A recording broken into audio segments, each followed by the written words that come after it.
Oh my gosh. Hi everyone. I'm doing the cold open for Tom today. Welcome to the Royalist. And I'm doing the cold open because I'm obsessed with Tom's obsession with Elton John and David Furnish. Are they royal? I think we can count them as royal, right? Because they're in a royal thing and they always hang out with royals. And he wrote a song about Diana. Are they though? What's going I on, Tom? I think Elton and David, are in my wheelhouse. I mean, I know they're not technically members of the royal family, but we have new evidence today from David Furnish giving evidence in court in Prince Harry's court case. So I think I'm allowed to include them. I hope not too many people will unsubscribe. But I have new evidence that Elton and David are de facto members of the royal family because Elton does not have a mobile phone. He just has Wait, multiple what? landlines around all his different houses that you have to call him on, which I think is the most brilliant sort of Nicky Haslam, royal adjacent thing that I've heard in a long while. Yeah. Well, also, don't they just call David? Because I know David's got one. And like, David's got to be mad. That's got to be the worst marriage ever at some point. Because if my husband, if I was married, and if my husband did not have a phone, and everyone was always like, "Hey, Paula, can you get Bling Blong to call me back?" I'd be like, "I hate you so much."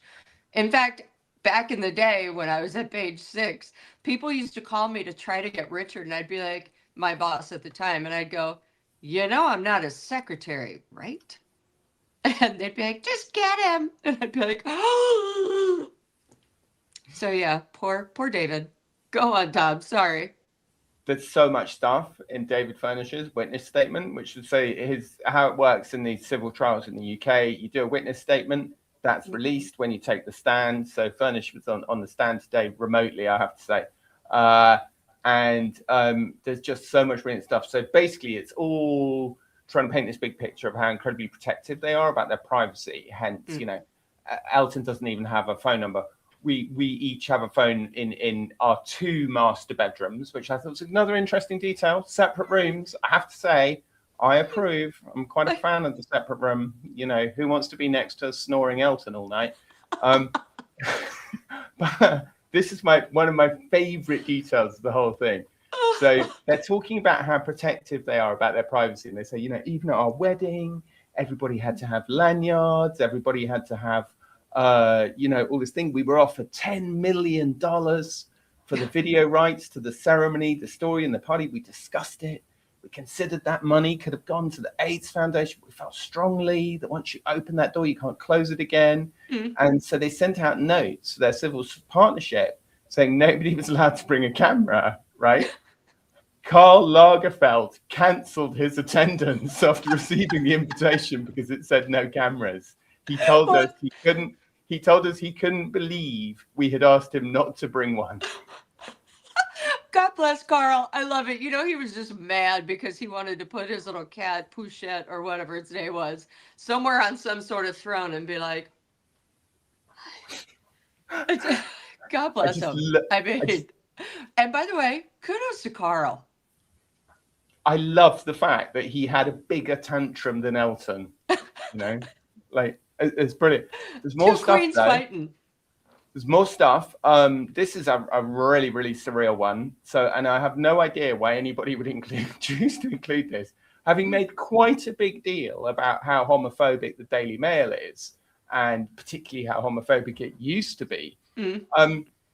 Furnish, I would argue, doesn't do a great deal for his for diversity by saying that they hated Elizabeth Hurley's ex-boyfriend Steve Bing so much that they called him Bing Laden. Well, to be fair, he was a horrible human being. And to be fair, Elton and David did see right through Stephen Bing, and Stephen Bing was awful. And so awful that he later made Elizabeth Hurley's life hell and refused to acknowledge his own son. So, And he told Elizabeth Hurley, amongst other things, according to David Furnish, that he hoped she would be in a car crash and lose the baby. wait, Stephen Bing said that? Yeah. Oh, wow. Wow. I mean, Yeah. I always knew he was a bad guy. I had my own run-ins with that guy, but whoa. It's Then yeah, I don't know. Wow, that's pretty low. And then there's it's a good another. thing she stopped seeing him because you know he would have tried to slip something in her drink to make it happen. Mm. There's another story that they're picking argument with in the Mail that says they were invited to an all-night Diana party. Well, in fact, it was an after party after the Diana concert, and they talk about how Elton adores Prince Harry. Elton would Mhm. have gone to show support for Harry. Speaks about the terrible ordeal they endured and the challenges they faced losing their mother at such a young age, and so publicly Elton has always had a deep sympathy for them and a desire to support them in any way he could, if blah, blah, blah. But basically, prefacing all of this Mm. is the fact that Elton would never normally go to any party. Wow. He doesn't like parties. Elton, the I actually ultimate have an one. amazing Elton John party story, which That, is in my cousin Christopher Sykes's book. He went on uh-huh. tour with the Rolling Stones in 1969, I think. Mhm. And Elton was invited on stage to play the piano for one song. And he came on stage and he stayed on stage and kept playing the piano and wouldn't leave and stayed on for the whole thing. Oh, And that's at the, nice. and at the end of the concert, Mick was so pissed off that Elton had organised a big after party for Uh-huh. everybody to go back to after the Rolling Stones gig. And Mick was so pissed off. He said, "No one's going to Elton's fucking party. Nobody go. You're all banned." And so Elton had to sit there with like 500 burgers on the grill. To be So fair, he probably didn't mind that. But yeah, yeah, maybe you're that put him right. off parties. Elton does not like parties. I remember I had a huge birthday party at the Sunset Tower once. I think I was like turning 30, yesterday. And Cornelia Guest shows up with David Furnish, but not Elton, because she was like, well, Elton couldn't come. Elton could never come. But I was like, damn, David Furnish is at my birthday party. Okay. Mm. Well, I It was think interesting. anyway, it was fabulous. It was great to hear a little insight into Elton's mobile phone free life. And you're right, being Elton's husband is a tough gig because you're basically all the time going, Elton, it's for you. Yeah. They need to speak to you. So here you are. Yeah, but anyway, aside from that, like I went out for dinner last night. Okay. I went to a lovely dinner. It was, we went out really early. The people had asked us to come at 6 o'clock, which is very unusual here. I know in Los Angeles, it's very normal to go out for dinner at 4:30 in the afternoon, but here it's quite unusual. So off we went at 6 o'clock. I had a lovely evening. I was home by 11. There'd been like a total news tsunami. I'd been away from my Uh, screen for like 5 hours. Like there was all this stuff. Obviously, Andrew had been kicked out of the house the day before. There was all this stuff about how the staff were refusing to work for him. An amazing story in the Sun saying that staff has basically been given an exemption, and if they say they don't want to work for him, they don't have to. As a result, they're having trouble getting any staff for Andrew. Who would have guessed it? yeah. Who's it? By the And way, then there was such shocker. yes, exactly. What's shocking news? Then Who there was this wants to be unbelievable abused? Are email. you in an S&M club and like to clean poo out of toilets and rearrange teddy bears? Have we got a job for you? It's Then, I can't. whilst I was having dinner, my phone started ringing. It was the desk. Ghislaine, because I'm still actually, although I'm sure you all know this, I am actually still the European editor at large of the Daily Beast, as well as being a Substacker and a YouTuber. And it was the desk saying that Ghislaine Maxwell had said in an email to Epstein that photos of Prince Andrew with Virginia Giuffre, that famous photograph, was genuine. So there was this mad email from Ghislaine Maxwell. But I have to say, they sorted it out very competently. I linked to it later. Yep, but Then, wait. I have to cut you off there just for a yeah, hot second, Tom, because this actually both Ghislaine Maxwell has long said, no, that's not real. Andrew was like, it can't be real. My hand is in a weird position. So at this point, it's just like, how many times are you going to lie? And you never thought these emails would come out. Yeah. And for all those people who said, hey, you know what? It can't be real. No, it looks fake to me. Da-da, it's real. Also, people are obsessed with the fact that you don't have the lobster behind you anymore, Tom. Well, I have a smaller lobster here. Oh That is boy. actually a lobster Not good as enough. well, Not but good it's not enough. the big lobster. I'm going to bring the big lobster is only really for unadulteratedly joyous and happy and fun days. We can't be talking about this ghastly man with joyous pictures. Unfair on the lobsters. Yes. Uh, Ben, I wonder. Paula is saying about how they went to great extents to say these pictures were fake. I wonder if you can find an incredible photograph that they staged of two people in the bath at Ghislaine Maxwell staged this photograph of two people in the bath at the house, which is a little house in Mayfair Yeah. opposite a pub. It's called the Nag's Head, the pub. Mm. In Mayfair, and they staged this photograph of two people in the bath because Virginia Giuffre claimed that they had Congress in the bathtub. Mm. And they then staged this photograph with them with masks. And one person had a mask of Prince Andrew, and one person had a mask of Virginia Giuffre. And this was published by, well, it was suspected to have been provided by the Maxwell family. To sort of prove, and it seemed a very odd way to prove that two people could not get in a bath by showing a photograph of two people in the bath. So Ben, if you can find that, you're a legend. I don't know. Also, Maybe by you the can. way, you can never tell me that a bathtub is too small when people have sex in airplane bathrooms. When there's a will, there is a way. Yeah, that's it. Yeah, Victoria Harvey has been very quiet, hasn't she, Lady Andrew's Victoria? biggest defender, Victoria, who once got very angry with me because I called her Lady Victoria Hervey, but I put quotes around the lady because she was acting very unladylike. And she called me up screaming, I'm a lady! And I said, well, geez, so am I. Last I checked. Now I'm of the realm and blah, blah, blah. And then my family goes back 800 years. I said, well, geez, is that all, sugar? Do you There we believe in go. Jesus? And she goes, yeah. And I said, Adam and Eve? She goes, yeah. I go, well, then my family goes back further. Go on. I can only assume you can't. This picture didn't come up on your screen, Paula, or you would have Nope. stopped talking. Can you No, make it it full didn't. screen so Paula can see it? Tell me you can see this picture. Nope. No, that's That's sad. all right. Anyway, we'll have to send it to you on WhatsApp. It's absolutely insane. It's basically two people in the bathtub with ridiculous photographs of Prince Andrew and Virginia Giuffre stuck to their heads. It's absolutely crazy.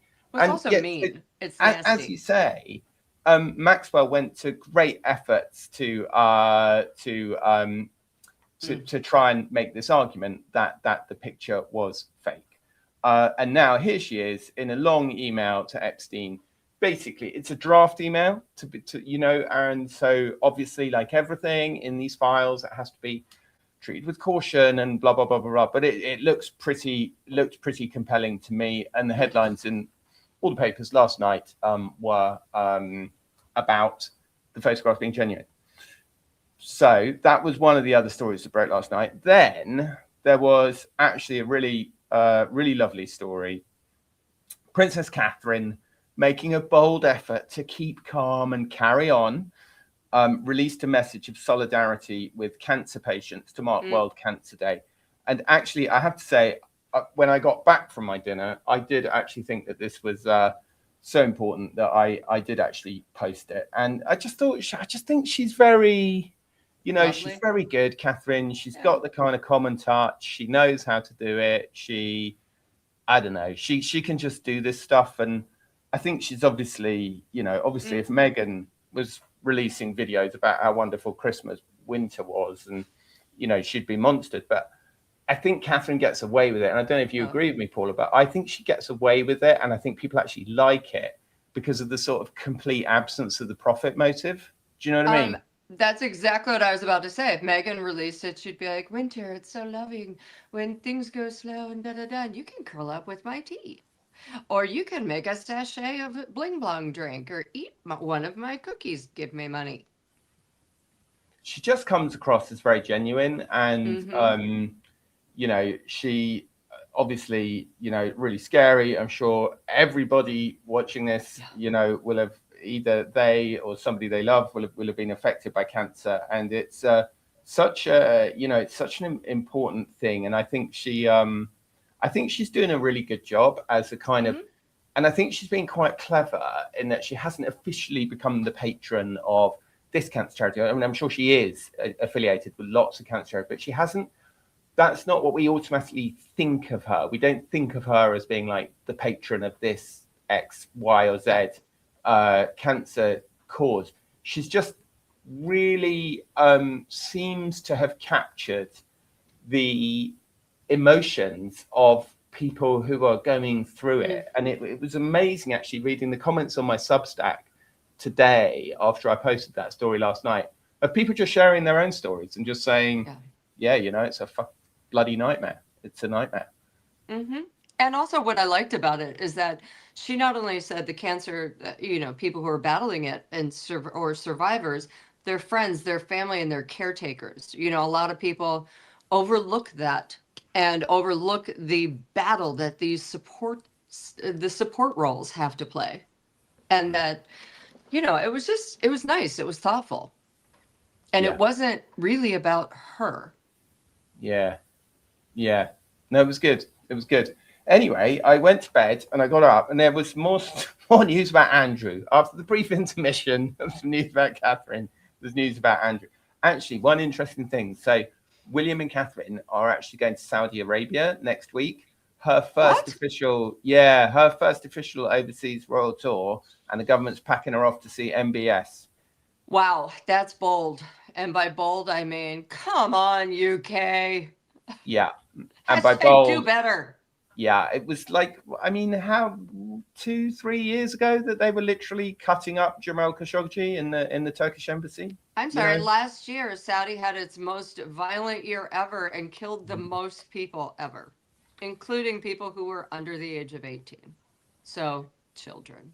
But I think it's a these are really up. really bad call, and I Mm-hmm. think it's really unfair to have put Catherine and William into it, and I think it's very cynical of the government to send Catherine as her first, post recovery foreign Yeah. tour to Saudi Arabia. I think it's really unfair, Mm-hmm. but they can't do anything about it.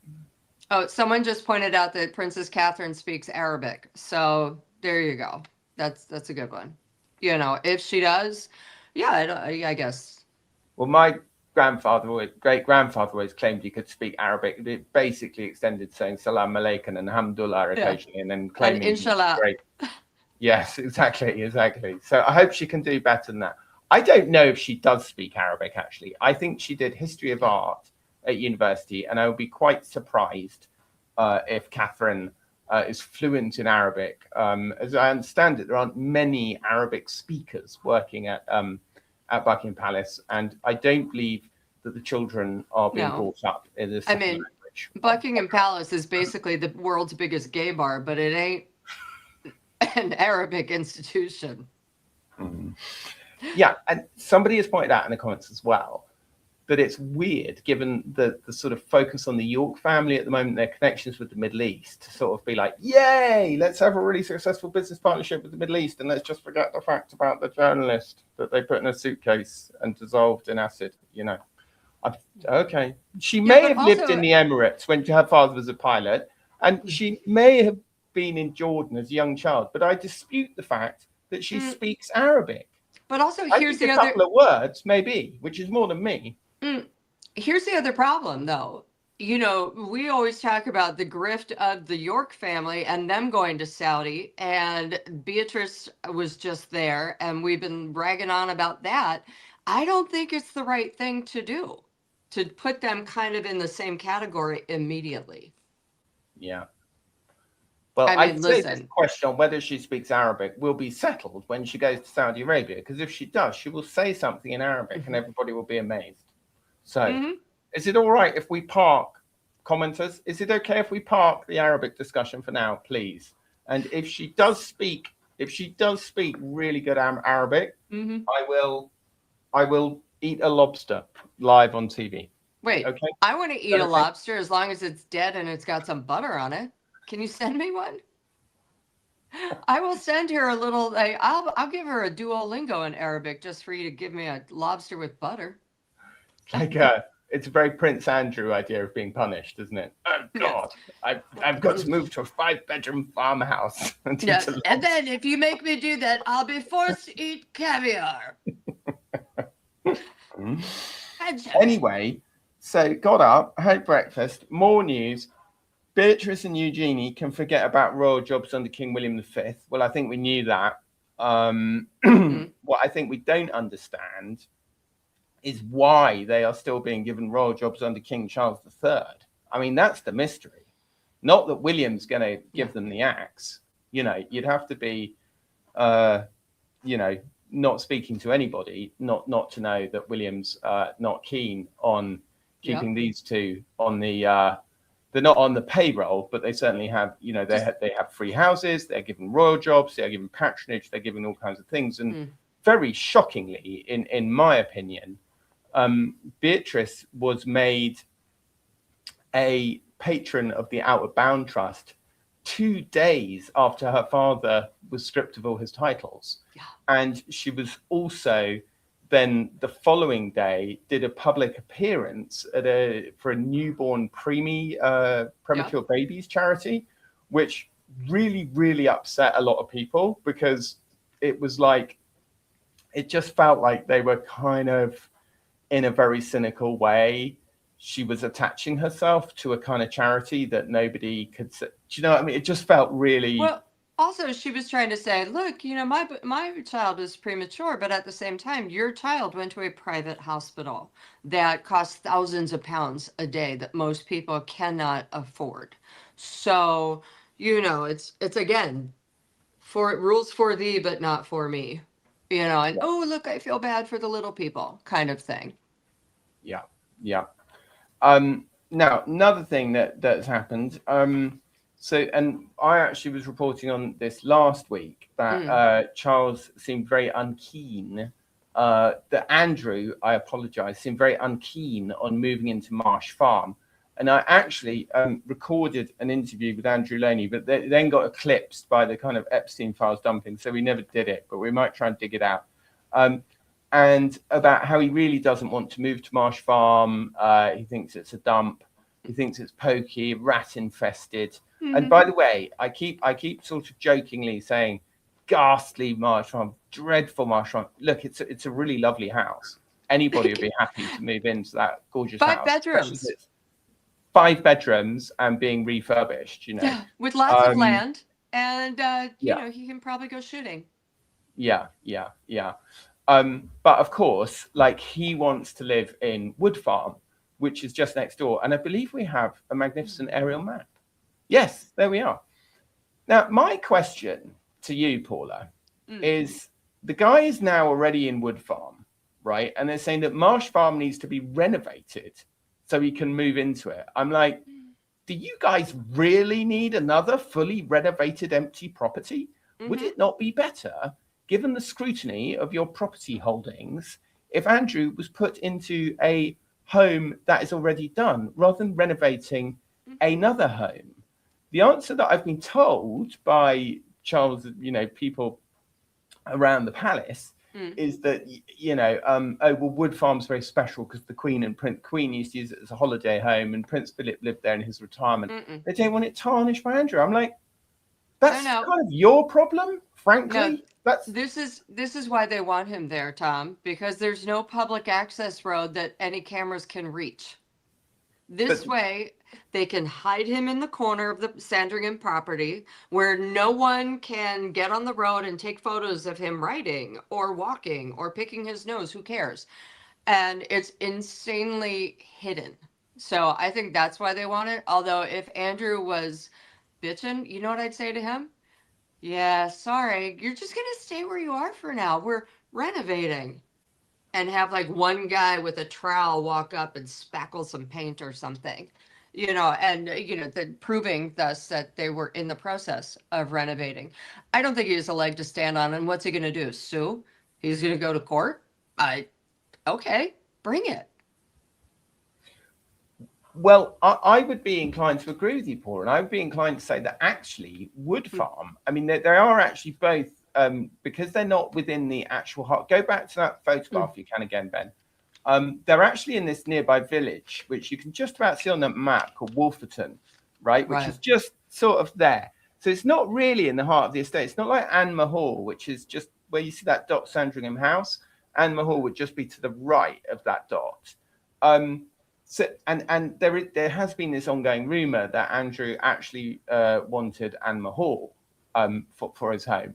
Obviously, that didn't take off, and lots of people think he was just ratting the cage and trying to annoy people.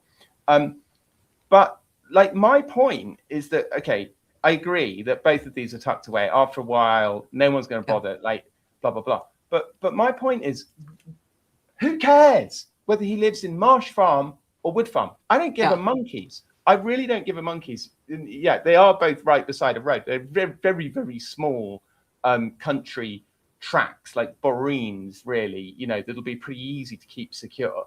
But that's not really the point. The point really that I'm trying to make, although I do take your point about tucking him away, the point that I'm really trying to make is, why does Charles keep, like, Andrew is like the littlest hobo at this stage. Do you know what I mean? He's being moved from this house to that house, and this house isn't ready.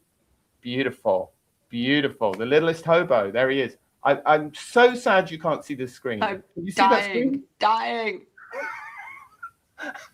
I have so many pictures in my head. But I also want to know what Andrew has on Charles and what he's threatening in private, that Charles keeps going, oh, okay, you're right. Okay. But I'm just like, look, if the guy's price is that he gets to go to Wood Farm, who cares? Let him go to Wood Farm. I frankly, Charles, buddy, I don't particularly care about your family's precious sensitivities about one house over another when you have literally 17 properties at your disposal, and you're actually telling me you're going to renovate another one. It's absolutely insane.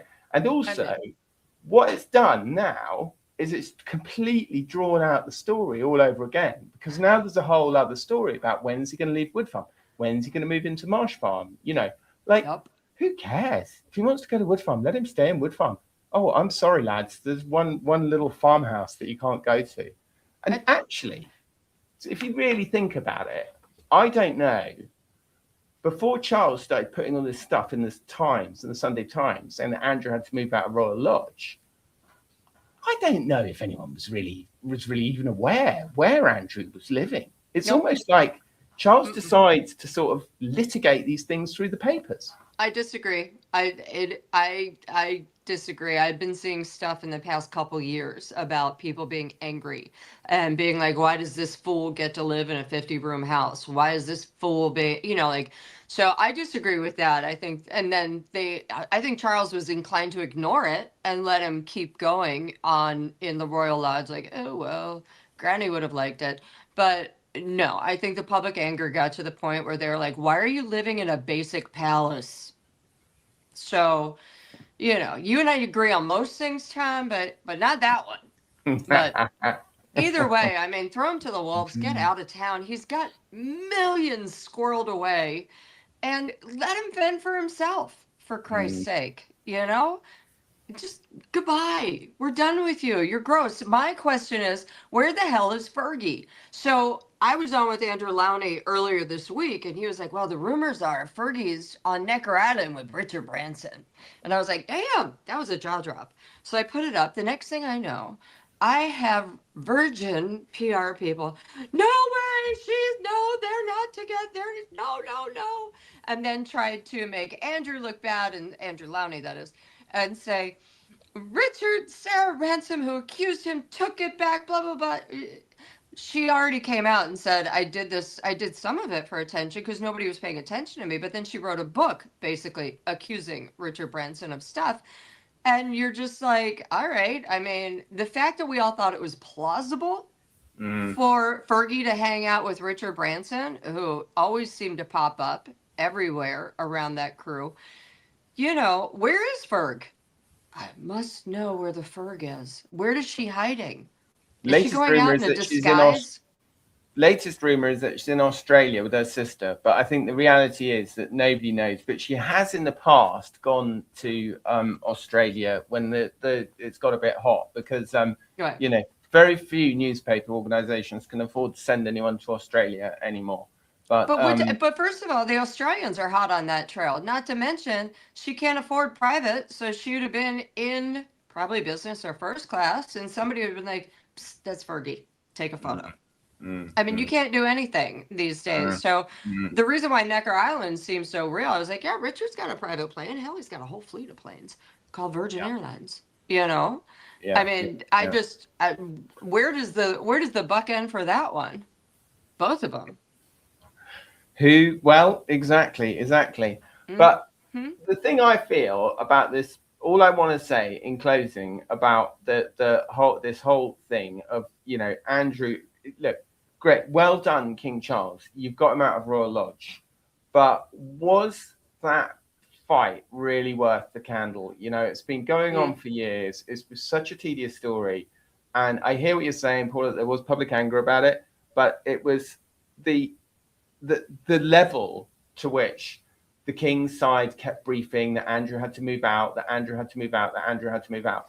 And frankly, you know, the siege of Royal Lodge is now over. Now we've got the siege of Wood Farm, you know, and now they've got to get him out of Wood Farm. Like, it's just the whole thing is absolutely insane. And apparently part of the reason he was hustled off so quickly was because of this photograph that he went riding on Monday morning and then started waving at people from the from the window. To his subjects. Hello. Just like Mummy taught him. I mean, it's crazy. There's literally sources. There's literally clearly, you know, palace spokespeople saying to the Time, you know, Andrew was literally on his high horse. You know, I mean, girl, and blah, blah, blah, listen. blah, blah. The thud heard around the world when all of Buckingham Palace's jaws dropped at the same time. Boom. But can I just say something? That horse belongs to the King. It's in the royal stables. It's not Andrew's horse. Like, if Charles didn't want him to go riding, why didn't he say, "You can't ride my horse"? Do you know? Charles is like, Charles it's is like every decision that Charles has made from the moment that, you know, I would say going back to deciding to marry Diana, whenever he's offered two choices, he just has this uncanny knack of making picking the the wrong worst one. Yeah. Yes.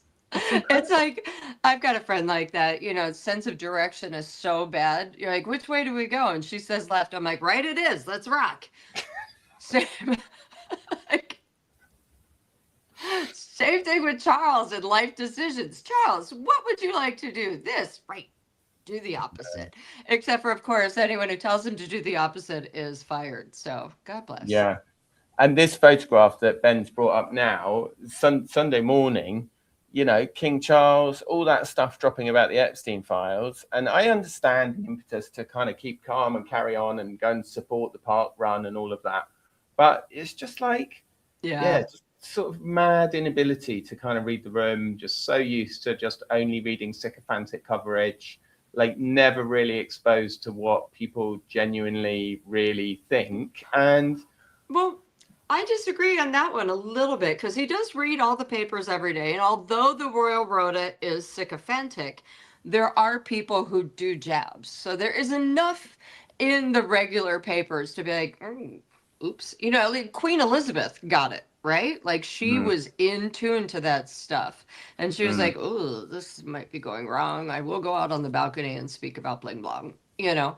But he just doesn't get it, doesn't want to get it. And, you know, I was also wondering, is this the end of, like, Andrew Lonnie and I had a discussion, and I was like, is Charles going to get knocked off the throne for this? And, I mean, I'd love to hear what you think. Is this the end? Is this the beginning of the end of King Charles's reign, cancer notwithstanding? I don't think that he will ever abdicate, but okay, there's an interesting story just breaking. I'm going to just send the screen grab to you, Ben, on WhatsApp, and maybe you can put it up in a minute. Oh yeah, in the meantime, we have yeah, will it be the end of his reign? I mean, very possibly, you know, if they keep going at this rate, Right. I think it absolutely could be. But more pertinently, I was just saying that he's not often exposed to what real people actually think. But he was today because he was heckled. Do you have the clip, Ben, of him being heckled? While I try to get this other one through to you. Could we look at the clip? Like being heckled. Could we look at the clip of him being heckled, please?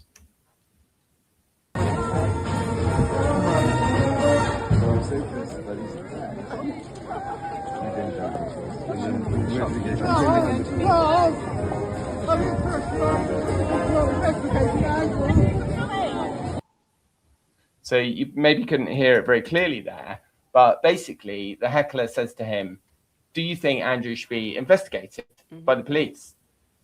I mean, it's a pretty simple question, actually. And it is an interesting heckle, and I'm sure it was probably done with the cooperation of Republic, or the anti-monarchy group. It's a pretty interesting heckle because once again, it's the question that we all have. You know, do you think he should be investigated by the police or not? Like, it's a very, very simple question. And I think we need to know the answer to that question, actually. Well, the other thing is that's striking to me is this is the second time King Charles has been heckled in a matter of months. And, you know, this is a man who has not been heckled his whole life, even though he should have been. And I think, and I remember, I'm trying to remember, sorry guys, I've been on deadline all day. I still am, but I'm taking time out for this. The first time he was heckled, there was an immediate response the next day from the palace, like taking some action. So I'm wondering if they're going to take more action after this, because Charles can't handle no heckle. Well, I'd say Charles will be, Andrew will be hoping that they don't take action, because last time after the heckle, it was the next day that they announced that they were taking away the Prince title, and you know, the whole thing, the whole thing went down. So okay, so Ben, I'm just wondering, do you have the screen grab that I just sent you? So there's some breaking news, Paula, which I'm going to be bringing to you. A new Epstein files revelation. Okay. Sorry, give me one moment. You're killing it. Sorry. Come on. Moment. Okay. Andrew Mountbatten Windsor appeared on FBI shortlist of 11 prominent names accused of sexual abuse during its probe into Jeffrey Epstein. New files revealed. This is in the Daily Mail. He was on. They have an image, a screen grab of the presentation, of the PowerPoint presentation drawn up by agents from the Child Exploitation and Human Trafficking Force just after July the 25th last year. Details allegations Andrew had orgies on Epstein's Lolita Express private jet, suggests he was given sexual favors to keep him happy at the behest of Ghislaine Maxwell. And one witness also claimed Andrew was dirty dancing with a young girl on Epstein's pedo island in the Caribbean. Do you want to hear who some of the other names, prominent names listed in the document are? Yes, please. Yes, please. Donald Trump, Harvey Weinstein, Bill Clinton, Jez Staley, who was the sort of private banking stars, Les Wexner.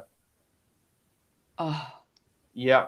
Well, Les Wexner, Alan Dershowitz, Leon Black, William Barr, and Glenn Dubin, also on the FBI's prominent names slide.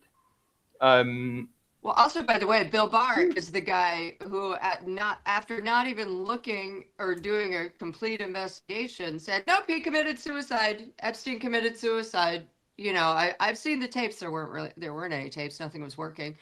And interesting. Okay. Wow. It's unbelievable, isn't it? I mean, this is just getting worse and worse and worse. So, and by the way, this is only like 3% of the files. They still have more to dump.